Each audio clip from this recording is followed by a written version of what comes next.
Nós vamos continuar falando porque temos mais informações sobre o PCC. O governador de São Paulo, Tarcísio de Freitas, prepara um decreto para destinar o dinheiro do PCC para o enfrentamento do próprio PCC. A medida tem como alvo preferencial o crime organizado e o tráfico de drogas, que tem sido alvos preferenciais de atuação da polícia sob o comando do secretário Derrite e do governador Tarcísio de Freitas. O texto, elaborado pelo secretário de Segurança Pública, Guilherme Derrite, deve ser publicado até o fim de setembro. Além de dinheiro em espécie e recursos encontrados em contas bancárias, o decreto também abrange a venda de bens imediato, como carros, helicópteros, para incorporação dos valores a este fundo. O Ministério Público de São Paulo, em parceria com as polícias civil e militar do estado, tem feito diversas ações contra o PCC nos últimos meses, bloqueando em apenas uma delas 8 bilhões de reais da facção. Meu querido Diogo da Luz, nós entrevistamos aqui o promotor de justiça Lincoln Gaquia, que é a face mais visível e aparente do GAECO no combate ao crime organizado. E ele disse aqui, uma das ideias nossas é a de que haja um decreto para que os recursos das organizações criminosas alimentem o trabalho das forças-tarefa contra elas. E o secretário Derrite parece que está havendo uma sintonia. E isso é muito importante. O que você acha dessa ideia? Usar o dinheiro que seria para a prática de crime para combater o crime organizado?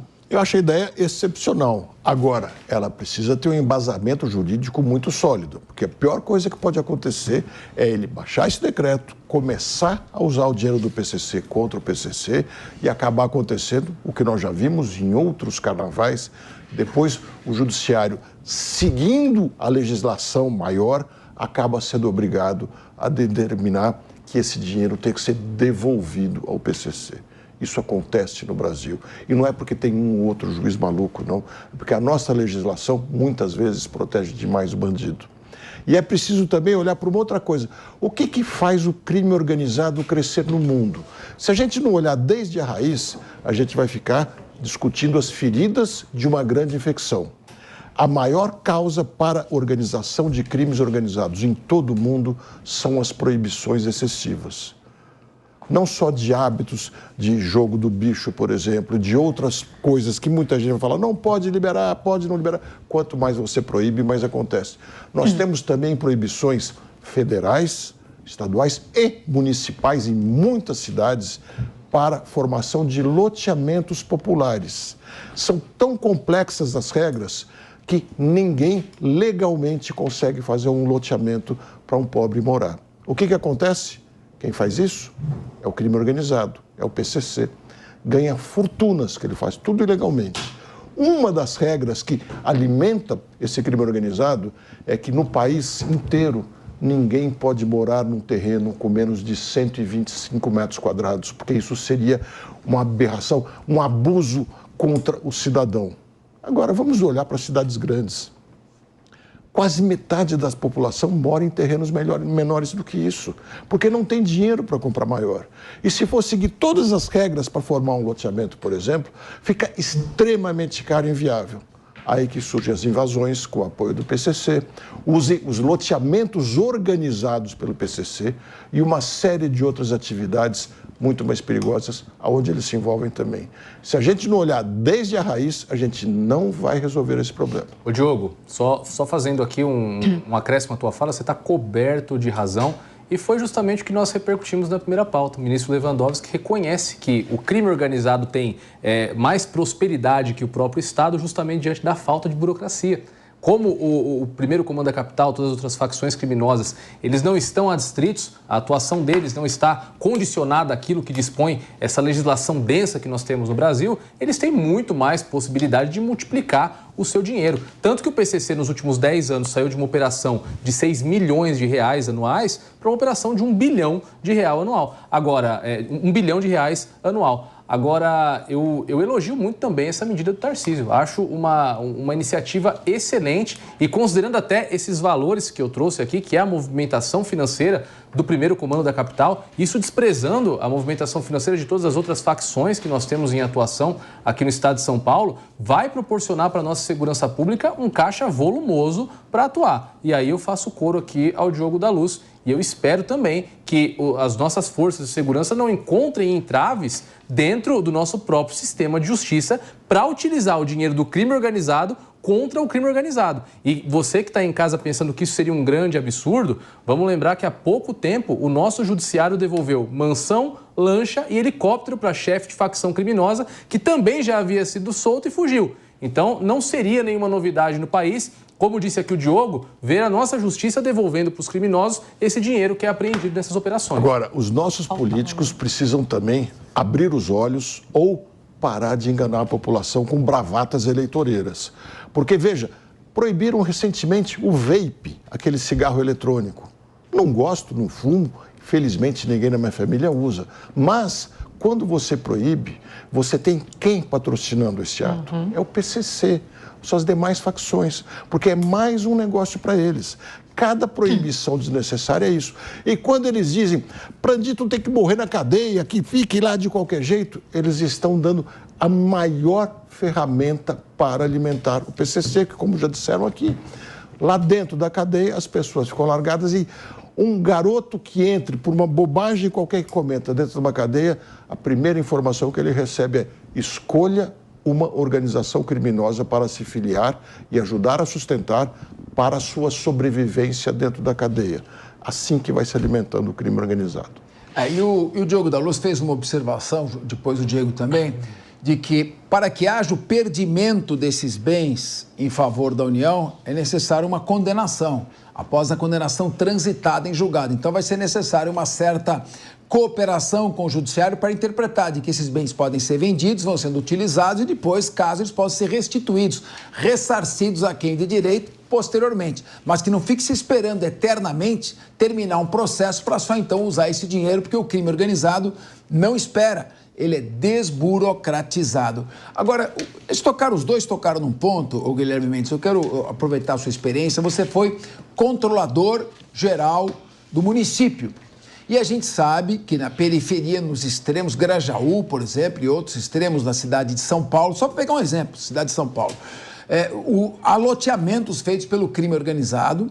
O crime organizado loteia áreas sob proteção ambiental. Também ele faz construções irregulares, inclusive tampando aí outros prédios. Na Marginal, quando você vem pela Marginal Pinheiros, na chegada da Castelo Branco, você vê um empreendimento lá irregular. A gente sabe bem de onde que veio esse empreendimento. Como fazer para combater esse tipo de situação? Hoje, 75% da população na cidade de São Paulo vive fora da área de infraestrutura, porque não há um adensamento nessa região. Então, como fazer? Tem que mudar o plano diretor, tem que incorporar mais, tem que poder trazer mais a população, isso é visto como preconceito.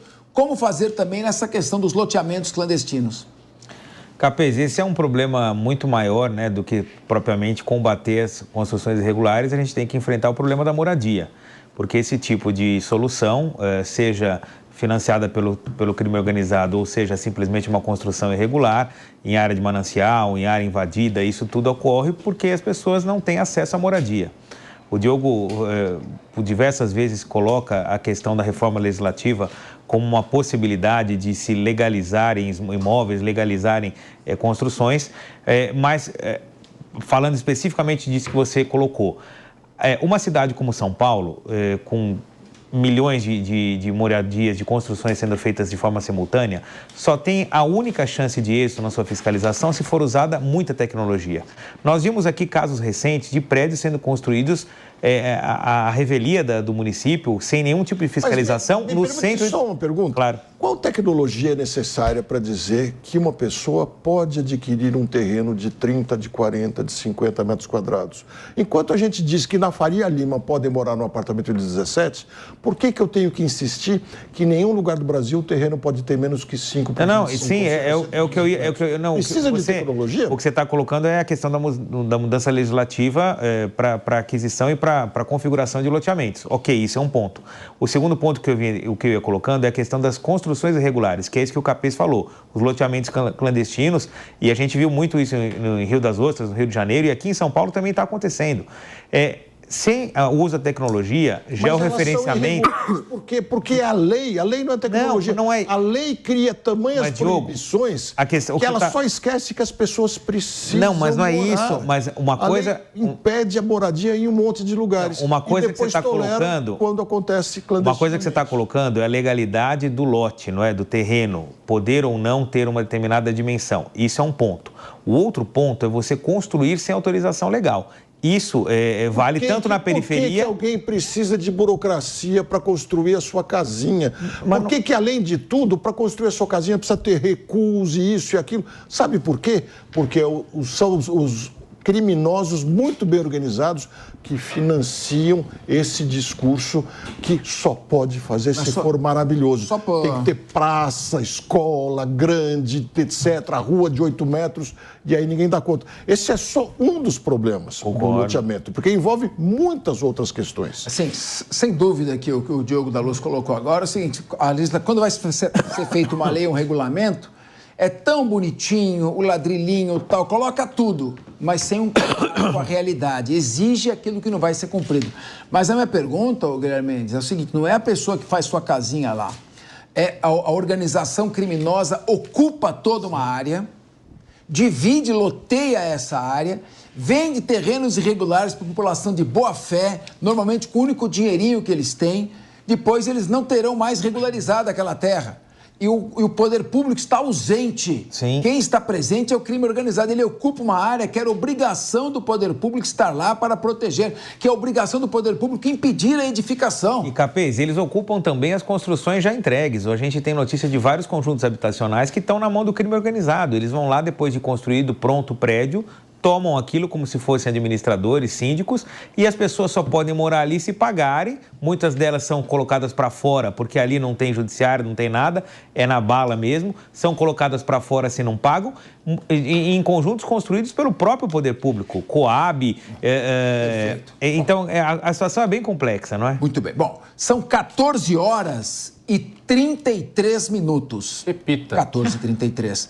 Eu queria ouvir agora a Deise Ciocário. Qual a sua análise sobre essa estratégia do governo Tarcísio de Freitas de pegar o dinheiro bloqueado, sequestrado do crime organizado e alimentar o trabalho das forças-tarefa contra esse crime organizado? O Capês é perfeito, né? Eu acho que professor e policial deveriam ser munidos do melhor que a infraestrutura pode oferecer para mudar alguma coisa nesse país, né? Mas eu queria só trazer um dado aqui. A gente tem falado tanto da organização do PCC. Tem um estudo do Núcleo de Violência da USP que eles identificaram que o PCC faz, a cada 15 dias, o PCC faz um censo do crime. Então, eles pegam todos os líderes do PCC em todas as capitais e, através de um formulário, esses líderes respondem aonde que o PCC deve investir mais dinheiro, quais são os rivais que devem ser combatidos. Então, é literalmente uma ficha do censo do crime. E o Núcleo de Pesquisa de Violência da USP identificou que eles fazem isso de 15 em 15 dias. O relatório final da pesquisa fala que não tem como comprovar que é feito de 15 em 15, mas pelo menos uma vez por mês o PCC atualiza todos os seus dados, dizendo aonde que tem que investir dinheiro, quem que eles têm que combater, quais são os estados que estão dando problema e quais são as medidas que devem ser adotadas. Então, assim, é muito difícil a gente falar de um combate ao PCC, que já tem um nível internacional, mas eu acho que essa primeira medida do Tarcísio de Freitas é um belo de um começo. Muito bem.